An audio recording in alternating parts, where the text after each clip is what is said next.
నాగర్ కర్నూలు జిల్లా కల్వకుర్తి మున్సిపాలిటీ ఎన్నికల ఫలితాలలో మొదటి నుండి కాంగ్రెస్ పార్టీ హవా కొనసాగింది. 22 వార్డులకు హోరాహోరీగా జరిగిన ఎన్నికల్లో కాంగ్రెస్ పార్టీ 13 స్థానాల్లో గెలిచి మున్సిపల్ చైర్మన్ పదవి చేజెక్కించుకుంది.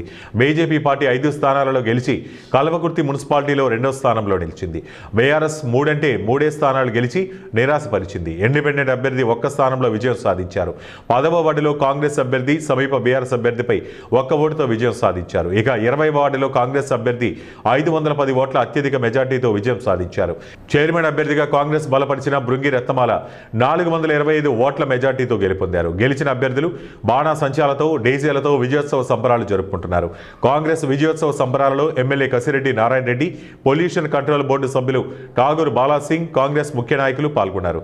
ఇదిలా ఉంటే కల్వకుర్తిలోని 2వ మున్సిపాలిటీలో 15 స్థానాలకు 8 స్థానాలు గెలిచి సత్తా చాటిన బీఆర్ఎస్ విజయకేతనం ఎగరేసింది.